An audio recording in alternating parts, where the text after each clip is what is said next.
देखिए, किसी गुण का मूल्यांकन में क्या है कि एक अनौपचारिक है और एक औपचारिक है, ठीक है। देखिए, अनौपचारिक में क्या होगा कि जिन व्यक्तियों का मूल्यांकन किया जाना है तथा उनके बदल जाने से होता है। कहने का मतलब, एक व्यक्ति का हम मूल्यांकन अभी कर रहे हैं, लेकिन समय के अनुसार वो क्या होता है, वो अपनी बातों से मुकर जाता है, बदल जाता है, परिस्थिति उनको बदल देती है।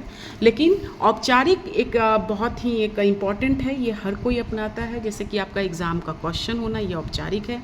हम आपका इंटरव्यू लेते हैं, वो औपचारिक है। वाइवा टेस्ट लेते हैं, वो औपचारिक है। आपका जो क्या कहते हैं, ये जो हम लोग प्रैक्टिकल का जो आप पेपर देते हैं, वो औपचारिक है। आप प्रैक्टिकल एग्ज़ाम देने आते हैं, वो औपचारिक है। कहने का मतलब, औपचारिक मतलब एक व्यवस्थित रूप से हम किसी चीज़ को आगे बढ़ाते हैं, जिसमें वस्तुनिष्ठ आएंगी और मानकीकृत आएंगी। वस्तुनिष्ठ मतलब ये होता है कि आपके जो MCQ होते हैं, जो मल्टीपल क्वेश्चन, चॉइस क्वेश्चन, इसमें क्या है कि कोई ना कोई उसमें सच्चाई है। मतलब वो ऐसा चीज़ हम लोगों ने स्टैंडर्डाइज्ड वे में कर दिया है, मतलब मानकीकृत हमने किया है कि उसमें वो सही है या गलत हो सकता है, ठीक है। और ऑप्शन तो सही या गलत होंगे, वो तो आपके माइंड का गेम है। वस्तुनिष्ठ मतलब यही होता है कि कोई ना चीज़ जो हम लोगों ने क्वेश्चन सेट किया है वो पूर्ण रूप से सही है, इसीलिए वो वस्तुनिष्ठ है, ठीक है। मानकीकृत मतलब स्टैंडर्डाइज्ड मतलब सिंपल सी बात है। आपका जो 1 किलो का जो बटखरा देखते हैं, जो आप लोग सब्जी लेने जाते होंगे, जो बटखरा है, वो क्या है कि 1 किलो का जो वेट है, वो 1 किलो का वेट इंडिया में भी वही होगा, फ्रांस में भी वही होगा, जर्मनी में भी वही होगा, अमेरिका में भी वही होगा। कहने का मतलब, हमने उसका एक मानकीकृत कर दिया है कि ये सही है, हर जगह के लिए यही यूज़ होना है, ठीक है। चलिए आगे बढ़ेंगे। अब देखिए, अब क्या दे रहा है कि क्या मूल्यांकन भविष्य बताता है। ये क्वेश्चन आपकी है, आप समझे कि क्या मूल्यांकन सही भविष्य बता सकता है। यहाँ पे मैंने छोड़ा हुआ है कि आप इसको कैसे देखते हैं। अब आगे है कि मनोविज्ञान गुणों के क्षेत्र पर, पहला आपका क्वेश्चन है कि मनोविज्ञान का गुण जो है रेखीय या एक विमीय होती है, सही या गलत। अब आप बताइए कि मनोविज्ञान, मैंने स्टार्टिंग से भी मैंने ये कहा है कि जो मनोविज्ञान का जो गुण है वो एक रेखीय है या एक विमीय है या बृहत अवस्था में है या जटिल है। मनोविज्ञान गुण, दूसरा क्वेश्चन है, मनोवैज्ञानिक गुण जो होते हैं बहुविमात्मक या बहुपक्षीय होते हैं, ठीक है। आप ये बताएंगे। क्वेश्चन ये है कि यदि आप व्यक्ति का पूर्ण मूल्यांकन करना चाहते हैं तो आपको यह मूल्यांकन करना होगा कि वह विभिन्न क्षेत्र जैसे कि संज्ञानात्मक, सामवेगिक और सामाजिक, अब मैंने तीनों को कैप्शन करके लिखा है कि मैं कैसा व्यवहार या निष्पादन करता है। संज्ञानात्मक मतलब ये होता है कि किसी भी चीज़ को आप सोच रहे हैं, समझ रहे हैं, तब जाकर वो काम कर रहे हैं। कहने का मतलब, आपको अब वो सारी गुण आ चुकी हैं संज्ञानात्मक वे में। हम संज्ञानात्मक के मोटा मोटी तौर पे हम ये कहते हैं सोचना, समझना, तब जाकर समस्या का समाधान करना। सामवेगिक मतलब ये होता है कि इमोशनल, कि आप किसी पक्ष पे कितने इमोशनल हैं, आप में इमोशनल आई है कि नहीं आई है। आपको पता होना चाहिए कि ये इमोशन कहाँ पे यूज़ होना है, कहाँ पे आपको कम करना है, कहाँ पे आपको ज़्यादा करना है। किसी की मैयत पे जाइएगा तो जाहिर सी बात है आपको रोना नहीं आएगा। अगर आपको रोना नहीं आ रहा है तो भैया आपको क्या है ना कि वो एक्टिंग भी करनी होगी कि आप दुखी हैं, जाकर हंसने मत लगिएगा कि कहीं ना कहीं आपको लोग पागल समझ लेगा। तो यही होता है सामवेगिक, जो आपको पता होनी चाहिए कि इमोशन कहाँ आपको व्यक्त करनी है, कहाँ आपकी इमोशन सही जा रही है, कहाँ आपको नाटक करना पड़ रहा है। कहीं ना कहीं आपको सामवेगिक इमोशन लानी है या नहीं लानी है। अगर ये चीज़ लाइएगा और या नहीं लाइएगा, आपके दोनों पक्ष मैंने बता दिया है। और एक है सामाजिक। सामाजिक अंततः सारे व्यक्ति सामाजिक ही होते हैं। समाज में हमें रहना है, हमें बोलना सीखना है, हमें उनके अकॉर्डिंग रहना है। किसी चीज़ समाज में हमें अच्छी लगती है तो सही है, कोई चीज़ अगर अच्छा ना लगे तो हमें विद्रोह भी करनी है। विद्रोह हमारी ऐसी होनी चाहिए कि वो हमारा हमेशा सकारात्मक पक्ष रखे। तो कहने का मतलब, जिस व्यक्ति में संज्ञानात्मक, सामवेगिक और सामाजिक ये तीनों विकास हो रही हैं, तब जाकर मूल्यांकन के क्षेत्र प्रभावित होते हैं या प्रभाविता होंगी। अब देखिए, मनोवैज्ञानिक परीक्षण के आधार, अब देखिए मनोवैज्ञानिक परीक्षण पर आधारित सिंपल सी बात है। आप में अब इसमें शुरुआत होंगी आपकी, पहला बुद्धि, दूसरा अभिक्षमता, तीसरा अभिरुचि, चौथा पर्सनैलिटी जो हम लोग व्यक्तित्व कहते हैं, मूल्य, और आगे है। अब देखिए बुद्धि, हम सब जान रहे हैं कि बुद्धि क्या होती है। अभिक्षमता ये होती है कि आपकी स्किल, एप्टीट्यूड क्या है, ठीक है, कौशल क्या है। अभिरुचि मतलब होता है आपकी इंटरेस्ट, कि आपको वो चीज़ करनी है कि नहीं है। जैसे कि देखिए मुझे एक बात बताइए, अभिरुचि मतलब सिंपल सी बात ये होती है कि हर व्यक्ति हर फील्ड में अपना अपना एक विशेषता ढूंढ लेता है। जैसे कि अगर आप RK स्कूल में जाइए तो कहिएगा कि मैडम हमको मैथ की टीचर से मिलना है, अगर आप ये कहिएगा क्योंकि मुझे मैथ कुछ समझ में नहीं आ रहा है, तो जाहिर सी बात है आपके प्रिंसिपल सर कहाँ भेजेंगे आपको कविता मैम के पास भेजेंगे, क्योंकि वो किसी खास क्षेत्र में उनकी अभिक्षमता है। उसी तरह से आपको अगर पता लगानी है कि तो हमको मनोविज्ञान में कोई चीज़ समझ नहीं आ रहा है, तो जाहिर सी बात है आपको श्वेता मैम मिलेंगी। आपको इंग्लिश नहीं समझ में आ रहा है, चांदनी मैम मिलेंगी। आपको फिजिक्स समझ नहीं आ रहा है, नवनीत सर मिलेंगे। तो ऐसे करके एक अभिक्षमता एक व्यक्ति बनाता है, ठीक है। और रही बात अभिरुचि, अभिरुचि मतलब ये होता है कि जिस खास विशेषज्ञ चीज़ जो आपने अपनाया है उसमें आपकी रुचि है कि नहीं है। तो अब आप ये बताइए, सिंपल सी बात है, पहले अभिक्षमता आया कि पहले अभिरुचि आई। अब सिंपल सी बात ये हो गई कि पहले अंडा आया कि मुर्गी आई, है ना। अब देखिए मुझसे अगर आप पूछिएगा तो कहीं ना कहीं जैसे कि अभिक्षमता हम लोगों ने पहले साइकोलॉजी ले लिया, ठीक है, साइकोलॉजी ले लिया, हम लोगों ने पढ़ लिया, पर ज़रूरी ये नहीं था कि मुझे साइकोलॉजी में रुचि रही होगी, है ना। बात समझ रहे हैं ना, ज़रूरी नहीं है कि हमें पहले साइकोलॉजी में रुचि रही होगी, ठीक है। तो कहने का मतलब पहले हमें अभिक्षमता बना दी जाती है, तब जाकर अभिरुचि आती है। तो दोनों चीज़ वाइस वर्सा है, मतलब ये कह सकते हैं कि ज़रूरी नहीं है कि जिसमें आपकी अभिक्षमता है रुचि भी उसमें हो, ठीक है। और कभी कभी क्या होता है कि रुचि होती है आपको लेकिन आप में अभिक्षमता नहीं होती। मतलब ये है कि हमें सिंगिंग में बहुत इंटरेस्ट है लेकिन भगवान ने हमें गला नहीं दिया है, तो समझ रहे हैं ना। तो ऐसी ही चीज़ ही है अभिक्षमता अभिरुचि, ठीक है। तो आप अभी अभिक्षमता अभिरुचि को मुझे लगता है कि अंतर आप अच्छे से समझ गए होंगे। पर्सनालिटी ये होती है व्यक्तित्व। हम लोगों ने बहुत पढ़ा है साइकोलॉजी में, मैं पिछले 1-1.5 साल से पर्सनालिटी पढ़ा के थकी हुई हूँ। पता नहीं आपने पढ़ा है कि नहीं। मैंने शेल्डन पढ़ाया है, शेल्डन की थ्योरी हमने पढ़ाया है, आपको क्रैस्मर की थ्योरी मैंने पढ़ाई है, आपको ये बहुत से थ्योरी है जिसमें आपका शेल्डन है, युंग है, आपके गत्यात्मक पक्ष के फ्रायड हैं, बहुत से मनोवैज्ञानिक थ्योरी मैंने पढ़ाया है। आप एक बार अगर नोट्स चेक करो तो जाहिर सी बात है मिल जाएंगी। मूल्य मतलब ये होता है आदर्श व्यवहार में अस्थायी विश्वास होते हैं। मतलब मूल्य किसी भी चीज़ का, मतलब वो लड़की है, वो लड़का है, लड़की जो है कहीं ना कहीं वो समी सलवार पहनेंगी, लड़का है जो वो अपना शर्ट पैंट पहनेगा।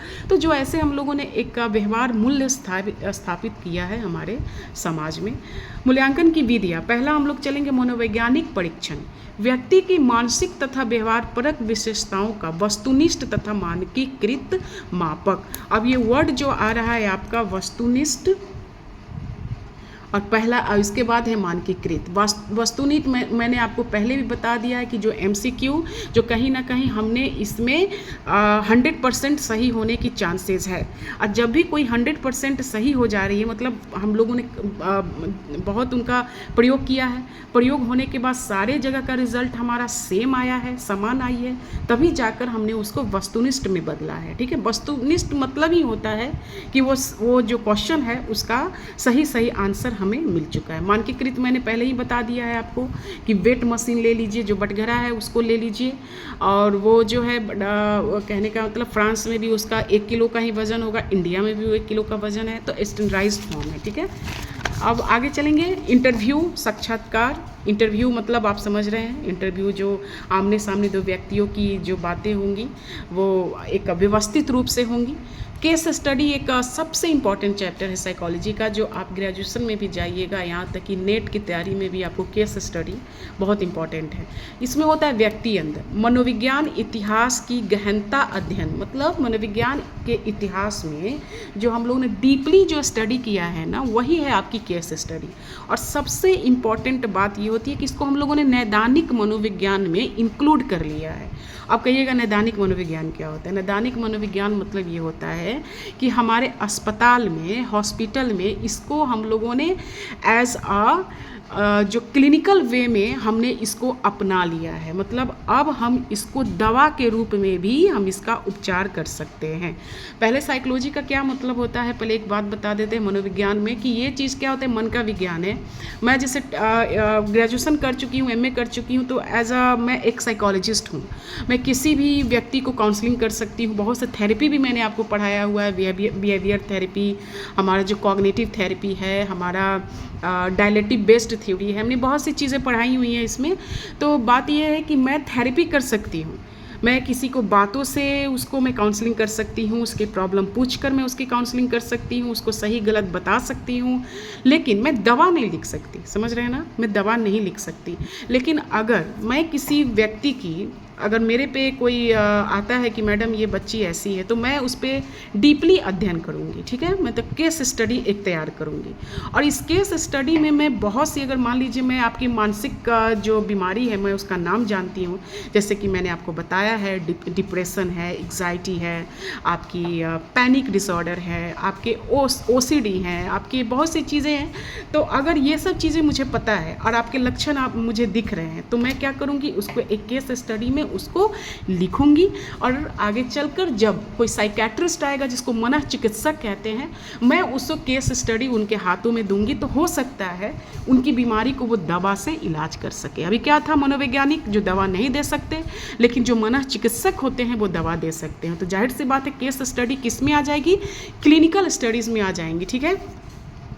अब देखिए साक्षात्कार हो जाएंगे। हाँ, अब ये जो है केस स्टडी में साक्षात्कार होंगे, परीक्षण होंगे, प्रश्नावली होंगी, मनोवैज्ञानिक परीक्षण होगी। देखिए साक्षात्कार इंटरव्यू, सामने से मैं उसकी दुर्दशा सुनूंगी या कुछ भी, ऐसे नहीं बोल। परीक्षण जो ऑब्जर्वेशन होता है, कि कहने का मतलब ऑब्जर्वेशन, कोई घटित चीज़ें हो रही हैं, पर जो पार्टिसिपेशन है, जो व्यक्ति है, उसको पता नहीं है कि मेरी नज़र मुझ पे है, ठीक है। आप सारे बच्चे खेल रहे हैं और मैं ऑब्जर्व कर रही हूँ, मैं उसका परीक्षण कर रही हूँ, लेकिन जो सारे जो व्यक्ति हैं, जो बच्चे हैं, उसको पता ही नहीं कि मैडम मेरा परीक्षण कर रही हैं, ठीक है। ये होता है ऑब्जर्वेशन। प्रश्नावली ये होता है कि मैंने 10-20 क्वेश्चन किसी चीज़ के संदर्भ में बनाया, मैंने आपको दे दिया, आपने कॉपी कलम में उसको क्या किया, बनाया, टिक किया। तो उससे क्या होगा कि मैं आपकी जानूंगी कि आपकी किस चीज़ में रुचि थी और किस चीज़ में अभिरुचि है। मनोवैज्ञानिक परीक्षण ये होते हैं कि जो साइकोलॉजिकल टेस्ट, बहुत सी चीज़ें आपको बताई हुई हैं, मुझे दोबारा आप मत पूछिए, मुझे लगता है आपको सब आनी चाहिए। सेल्फ रिपोर्ट ये होती है कि स्वयं अपनी विश्वास, मत आदि के बारे में तथ्यात्मक सूचना प्राप्त करना। तथ्यात्मक मतलब होता है बच्चे फैक्ट, कोई चीज़ की सच्चाई, ठीक है। अब देखिए बुद्धि, ऑक्सफोर्ड डिक्शनरी में इंटेलिजेंट को प्रत्यक्षण करने, सीखने, समझने और जानने के योग्य को ही क्या कहा जाता है, बुद्धि कहा जाता है। बुद्धि के बारे में सबसे पहले जो क्या शोधकर्ता कौन थे, अल्फ्रेड बीने थे, ठीक है। और इसमें बहुत से नाम आएंगे बुद्धि में। सबसे पहले अल्फ्रेड बीने, वेस्लर, गार्डनर, स्टर्नबर्ग।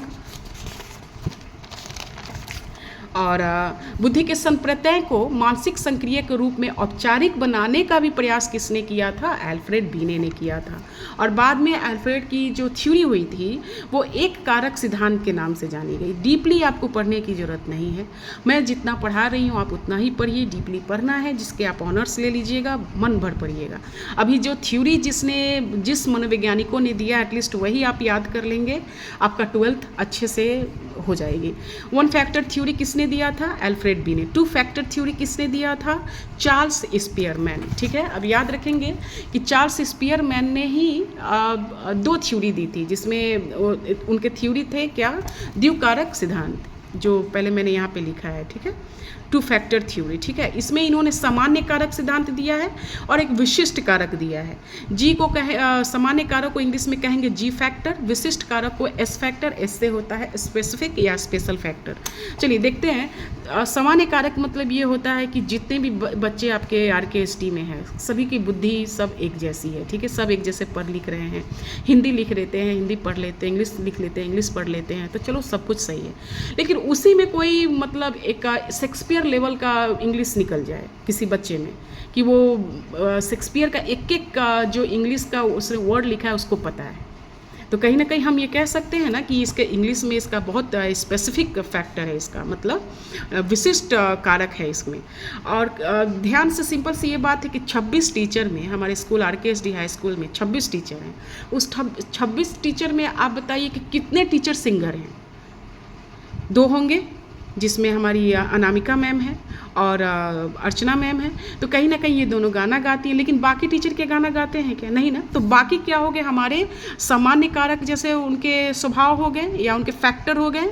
और हम लोग हैं जो अनामिका मैम है और जो अर्चना मैम है, वो किस चीज़ में आ जाएंगी? वो एस फैक्टर में आ जाएंगी, क्योंकि उनका एक सिंगिंग में उनका एक विशिष्ट कारक सिद्धांत है, ठीक है। अब प्राथमिक मानसिक सिद्धांत दिया था लुईस थर्स्टन ने। खाली याद रखेंगे, इसमें 7 वो मानसिक योग्यता दिए थे, जिसमें वाचिक बोध, संख्यात्मक बोध, देशिक बोध, प्रत्याक्षिक बोध, शब्द प्रवाह, स्मृति और आगनात्मक। अब आएंगे हम लोग पदानुक्रमिक मॉडल, जिसको ऑर्थर जेनसन ने दिया था लेवल 1 में और लेवल 2 में। इनकी जो थ्योरी है वो आगे चलकर पढ़िएगा, बहुत कंट्रोवर्शियल थ्योरी है, ठीक है। इन्होंने थोड़ा सा रेसिज्म ज़्यादा बोल दिया था। रेसिज्म मतलब ये होता है बेटा रंग भेद, ठीक है। तो उन्होंने थोड़ा गोरे और काले के प्रति कुछ अपने थ्योरी में बताया था, जिस कारण उनकी थ्योरी क्या है, ये आपकी कंट्रोवर्सी से घिरी हुई है। मतलब कंट्रोवर्सी मतलब हम ये कह सकते हैं कि थोड़ा सा विवादास्पद है, ठीक है। अब बुद्धि संरचना model, structure of intellect model किसने दिया था? JP गिलफोर्ड ने। किसने? JP गिलफोर्ड ने। और उन्होंने 3 बीमा दिया था। 3 बीमा में ऑपरेंट, कंटेंट या प्रोडक्ट, संक्रिय, विषय वस्तु और उत्पाद, ठीक है। देखिए संक्रिय में आपका आ जाएगा 6 है, हाँ, संज्ञान, स्मृति धारण, स्मृति अभिलेख, अभिसारी चिंतन, अपसारी चिंतन, मूल्यांकन। विषय वस्तु में आपका दृश्य, श्रव्य, प्रतीकात्मक, अर्थगत और व्यवहारात्मक। और उत्पाद में आपकी आ जाएंगी इकाई, वर्ग, संबंध, पद्धति, स्थान, रूपांतरण और निहितार्थ। सिंपल सी बात है, गिलफोर्ड ने 6x5x6 जो थ्योरी इनको तैयार की गई थी, वो उनका 180 कारक शामिल थे। कितने शामिल थे? बस सिंपल सी बात है, आपको ज़्यादा कुछ करने की ज़रूरत नहीं है। जब भी आएगा कि JP के इंटेलेक्ट SI मॉडल में कितने कारक थे, तो आप कहिएगा 180 कारक थे। इनके कितने बीमा थी? तो इनके बीमा 3 थी। कौन कौन? संक्रिय, विषय वस्तु और उत्पाद। संक्रिय में कितने भेद थे? 6। और विषय वस्तु में कितने भेद थे? तो 5। और उत्पाद में कितने थे? तो कहिएगा आप 6। बस, तो 6 5 6 इंटू क्या हो जाएगा आपका 180। चलिए बहुबुद्धि का सिद्धांत। बहुबुद्धि के सिद्धांत में हावर्ड गार्डनर, प्रत्येक बुद्धि एक दूसरे से स्वतंत्र होकर कार्य करेंगी, ये किसने किया था? कहा था बहुबुद्धि का सिद्धांत में। अब देखिए सिंपल सा बहुबुद्धि को याद करने के लिए सिंपल सा क्या हो जाएगा कि देखो गार्डन जानते हैं ना आप लोग, गार्डन जहाँ फूल, बहुत से फूल लगती है, ठीक है। तो जो गार्डनर होते हैं, जिसको माली कहा जाता है, तो याद रखेंगे कि गार्डनर में बहुत सारे फूल थे, तो उसी से बहुत सारे, तो बहुबुद्धि का ऐसे याद कर लेंगे। गार्डन में बहुत से बुद्धि थे, ठीक है। 8 प्रकार की बुद्धियों का वर्णन गार्डनर ने ही किया था, ठीक है, जिसमें आपके भाषागत हैं, आपके तार्किक हैं, तार्किक गणितीय हैं, देशिक है, संगीतात्मक है, शारीरिक गति संवेदी है, अंतर्वैयक्तिक है, अंतःव्यक्ति है और प्रकृतिवाद है। अब आएंगे बुद्धि का जो त्रिचापीय सिद्धांत 1985 में 1985 में रॉबर्ट स्टर्नबर्ग ने दिया था, जिसमें 3 प्रकार की बुद्धि को उन्होंने इम्पोर्टेंस दी थी। घटकीय बुद्धि, आनुभाविक बुद्धि और सांदर्भिक बुद्धि, ठीक है। अब आएंगे हम लोग बुद्धि का पास मॉडल। अब आएंगे बुद्धि का पास मॉडल, वेरी वेरी इंपॉर्टेंट। यहाँ पे आपको पास लिख देगा, PASS, और कहेगा कि फुल फॉर्म बताइए, डरने की जरूरत नहीं है।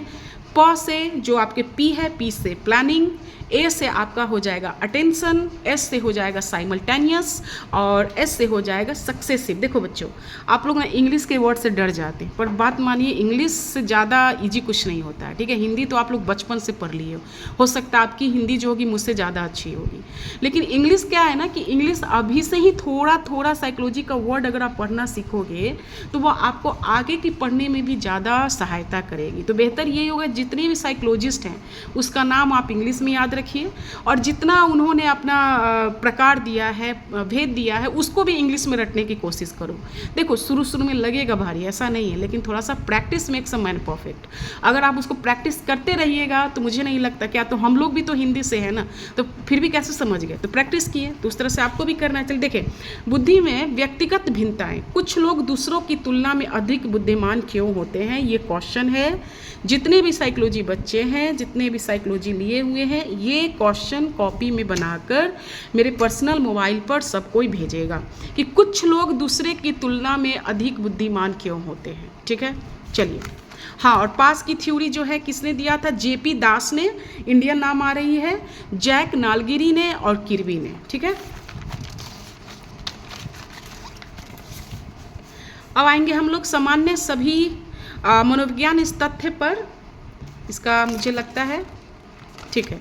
अब देखिए, ये है आपका क्या बोलते हैं, हाँ, अनुवांशिक और पर्यावरण, मतलब बुद्धि में आपकी जो अनुवांशिक है या पर्यावरण का क्रिया का परिणाम। याद रखेंगे कि बुद्धि जो है आपकी दोनों क्रियाओं के मिलने से होगी। पहला क्या है, अनुवांशिकता। अनुवांशिकता मतलब ये होता है कि जो आपके एक पीढ़ी से दूसरे पीढ़ी में जो गुण आए हैं वो, और पर्यावरण में जो आपकी पालन पोषण हो रही है, उन दोनों की जटिल अंतःक्रिया का परिणाम ही है आपका बुद्धि, ठीक है।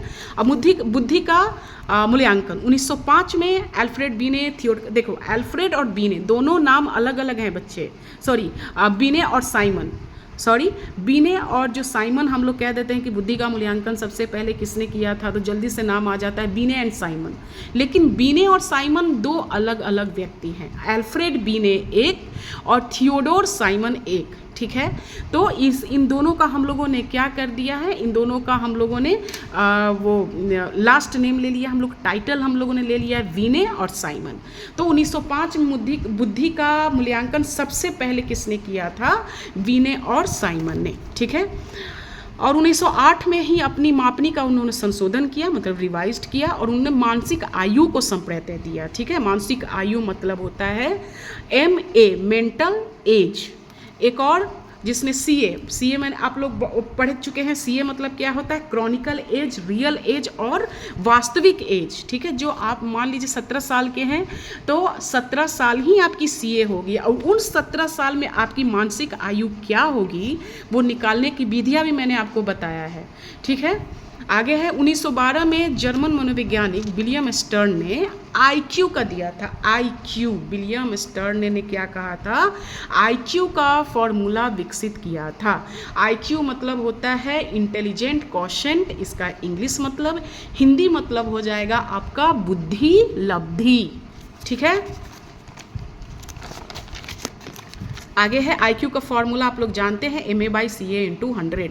MA हो गया आपका मानसिक आयु, CA हो गया आपका क्रॉनिकल आयु, और उनको इंटू से क्या कर देंगे हम लोग, मल्टीप्लाई कर देंगे। अब देखिए यहाँ पर क्या है कि बुद्धि लब्धि के आधार पर जो व्यक्ति का जो मैंने वर्गीकरण किया था कि कितना व्यक्ति का IQ होगा तो वो उसके वर्ग नाम क्या होगा। जैसे कि मान लीजिए 130 से अधिक, ये जो है आपका, मैंने ये निकालने के लिए मैंने आपको दिया था कि अगर एक व्यक्ति का मानसिक आयु 5 है और उसकी जो क्रॉनिकल आयु जो है, मतलब रियल आयु अगर मान लीजिए उसका 20 है, तो इसको अगर हम लोग IQ निकालेंगे बच्चों तो क्या हो गया, तो 5 चौका 20, ठीक है, 4 का 4, 4 दूनी 8 और 4 पच्चे 20, मतलब इसकी क्या हो गई, 25 IQ निकल गई, ठीक है। अगर मैथमेटिक्स मेरी गलत होती है तो आप लोग सुधार कर देंगे। तो 25 आ गई आपकी IQ लेवल। तो बच्चों इसमें देखो IQ लेवल जो हो गई ना 70 से, तो 70 से कम जो मेंटल रिटार्ड पे आ जाते हैं, मतलब मंदित हो जाते, चुनौतीग्रस्त हो जाती है। तो 25 तो आप समझ रहे हैं ना क्या है 25, मतलब आप दूसरे पे डिपेंड हो चुके हैं। Now you are not normal, मतलब आप अब सामान्य नहीं है।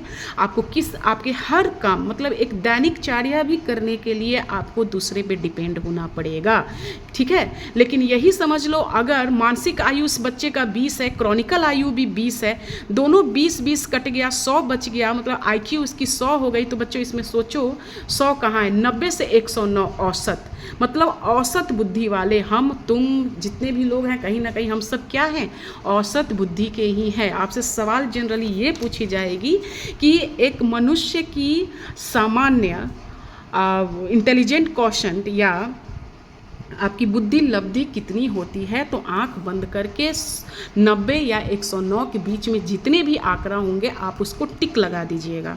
130 से अधिक व्यक्ति क्या हो जाते हैं, अति श्रेष्ठ, इसको कहा जाता है सुपीरियर, ठीक है। और सबसे लास्ट जो हो जाता है 70 से कम, यही होता है आपकी मेंटल रिटार्ड। इसमें भी बहुत सी चीज़ें हैं, बुद्धि में विचलन, जैसे कि बौद्धिक न्यूनता, बौद्धिक न्यूनता जो 70 से कम हो जाएंगे, ठीक है।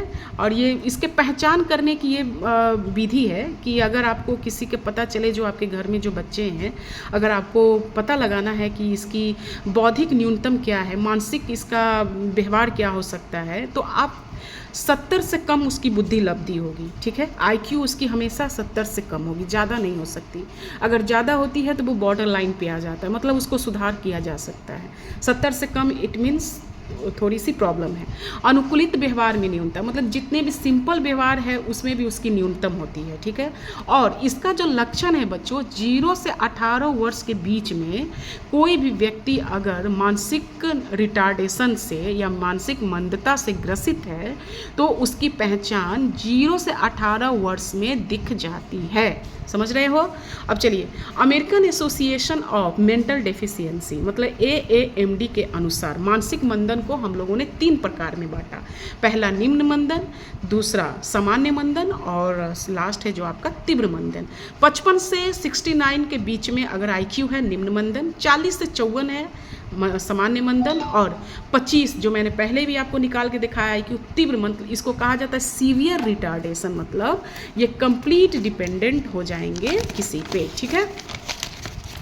अब है आपका बौद्धिक प्रतिभाशाली। हाँ, एक चीज़ है जो लुइस टर्मन ने ये कहा था 1925 में, उन्होंने जीनियस बच्चों पे, मतलब जीनियस बच्चों पे खोज की थी। उन्होंने कम से कम 130 बच्चों को लिया था जो जीनियस की बच्चे, इसमें कितने बच्चे जीनियस है, इसलिए 130 बच्चों पे उन्होंने अपना प्रयोग किया था, जिसमें उन्होंने ये देखा कि ज़रूरी नहीं है कि जो बच्चे 130 जिसकी IQ है वो प्रतिभाशाली होंगे, ठीक है।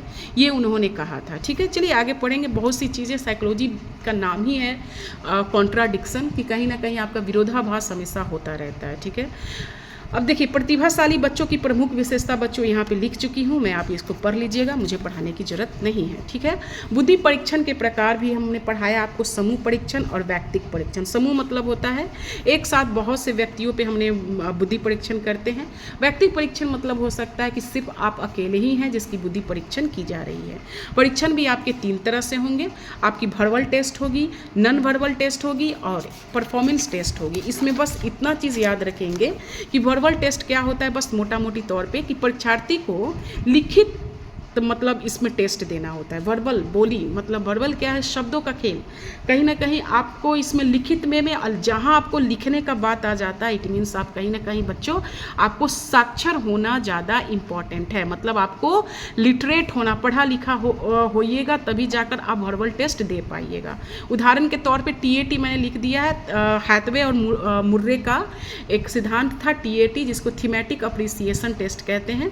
इसमें केवल व्यक्ति चित्र देखकर लिखता है, तब हम जाकर उसकी बातों को समझते हैं कि व्यक्ति की मनोदशा क्या होगी।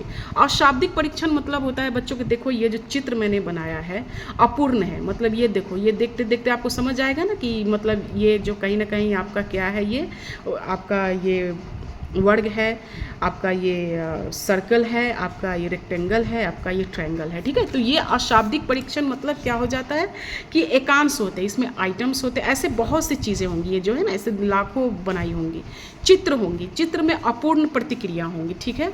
और केवल साक्षर व्यक्ति नहीं, इसमें पढ़े लिखे होने की ज़रूरत नहीं है। याद रखेंगे, शाब्दिक में क्या होता है, पढ़े लिखे की ज़रूरत होती है, और जो वर्बल टेस्ट में और नॉन वर्बल टेस्ट में क्या हो जाएगा कि बच्चों आपको पढ़े लिखे होने की ज़रूरत नहीं है। इसी में आपका एक और दो थ्योरी है शाब्दिक में, रेवेंस प्रोग्रेसिव मैट्रिक्स टेस्ट। याद रखेंगे, इसी की एक थ्योरी रट लो कि रेवेंस प्रोग्रेसिव मैट्रिक्स टेस्ट ही है जो क्या है आपके अशाब्दिक परीक्षण में होंगे, ठीक है। निष्पादन परीक्षण मतलब ये होता है बेटे कुछ करके दिखाना, मतलब कर कर सीखना। आगे चल के पढ़िएगा कि करके सीखना मतलब क्या होता है। देखिए, उत्तर देने के लिखित भाषा के उपयोग की आवश्यकता नहीं होती, बस ये आपकी परफॉर्मेंस है। कहने का मतलब एनुअल फंक्शन हो रही है, आप स्टेज पे डांस कर रहे हैं, गाना गा रहे हैं, तो कहीं ना कहीं आप परफॉर्मेंस कर रहे हैं, वो देख कर मैं डिसाइड कर रही हूँ कि आपकी मानसिक बुद्धि क्या होगी, ठीक है। अब देखिए, इसमें उदाहरण के तौर पर कोह का ब्लॉक डिजाइन टेस्ट, बस इतना क्या हो जाएगा आपका। भड़बल में जो शाब्दिक टेस्ट था उसमें TAT वाला टेस्ट रख लीजिएगा मुर्रे का, और अशाब्दिक था उसमें रैबन प्रोग्रेसिव मैट्रिसेस टेस्ट का याद कर लीजिएगा, और निष्पादन परीक्षण में आप कोह का ब्लॉक डिजाइन टेस्ट। बस मैंने एक एक उदाहरण ही दिया है जो इम्पॉर्टेंट है, इसके अलावा कुछ नहीं आएगा, ठीक है। अब देखिए, भारत में बुद्धि परिरक्षण 1930 में SM मोहसिन ने बिहार में बिहार टेस्ट ऑफ इंटेलिजेंस दिया था, ठीक है। MC जोशी द्वारा मानसिक योग्यता परीक्षण दी गई थी।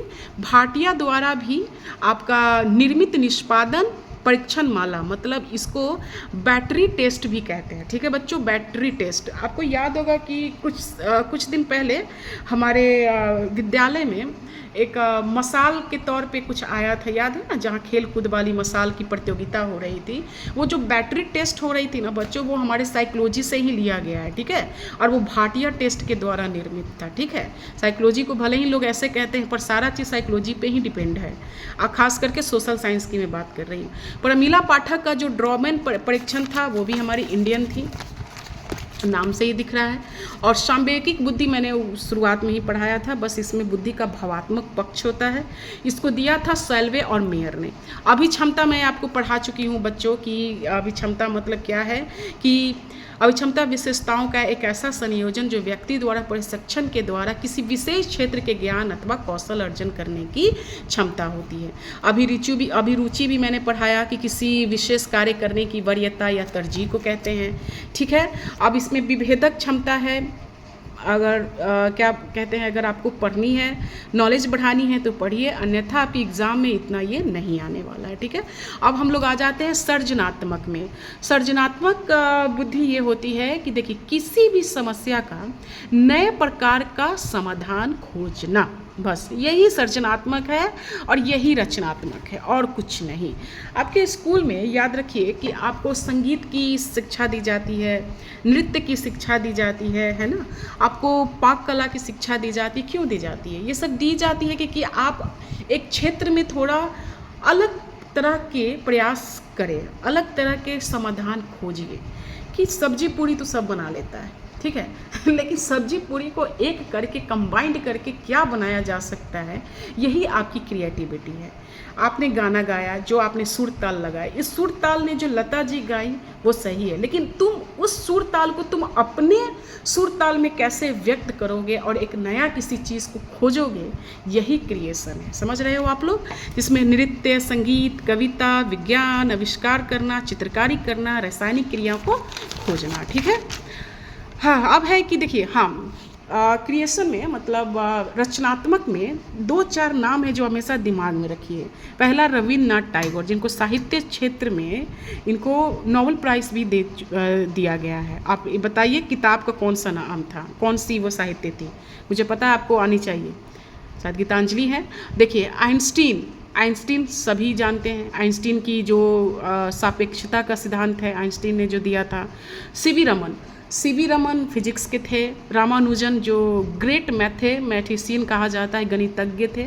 अब देखिए, प्रश्न ये है कि क्या एक सामान्य व्यक्ति भी सृजनशील हो सकता है?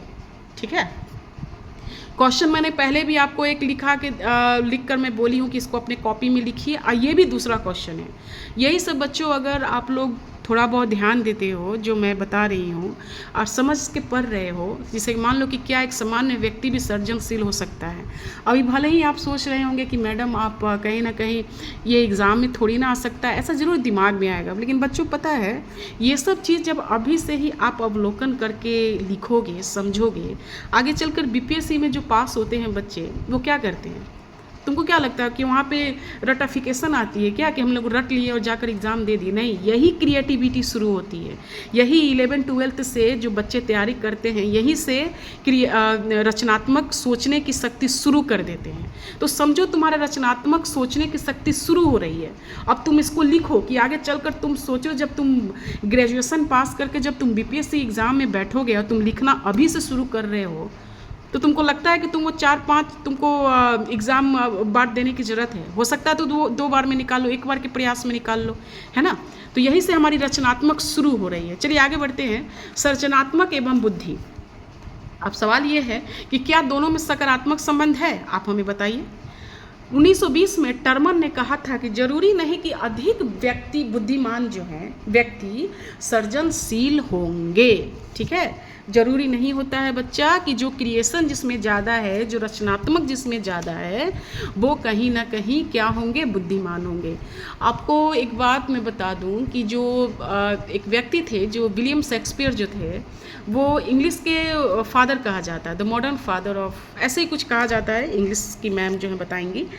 वो कहा जाता है कि वो स्कूल नहीं गए थे, और वो ज़रूरी नहीं है कि वो कॉलेज मतलब फॉर्मल वे में पढ़ने गए होंगे, लेकिन फिर भी वो आज के इंग्लिश के साहित्य के वो ईश्वर हैं। तो आप समझ रहे हैं कि जब ज़रूरी नहीं होता कि वो ज़्यादा मतलब बुद्धिमान थे, पढ़े थे, डिग्री लिए थे, तब जाकर उनमें क्रिएशन आई थी, ज़रूरी नहीं होता। ठीक है, ये हमारा साइकोलॉजी भी कहता है और टर्मन भी कहते हैं। अब लास्ट है जो आपका सृजनात्मक परीक्षण का निर्माण करने वाले जो मनोवैज्ञानिक जो थे, कौन कौन थे? याद रखेंगे, 4-5 नाम इसमें सिर्फ याद रखिए। गिलफोर्ड याद रखेंगे, टॉरेंस याद रखेंगे, ये जो है लास्ट में पासी। बस इतना 3 नाम है जो आपके सबसे ज़्यादा इम्पोर्टेंट है। ठीक है बच्चों, तो इस तरह से आपका अध्याय फर्स्ट का जितने भी मैंने जो सेशन थे मैंने ख़त्म करवाया है। अब क्वेश्चन में ऑब्जेक्टिव क्वेश्चन बनाकर मैं भेजूंगी, जितना है आप देखेंगे।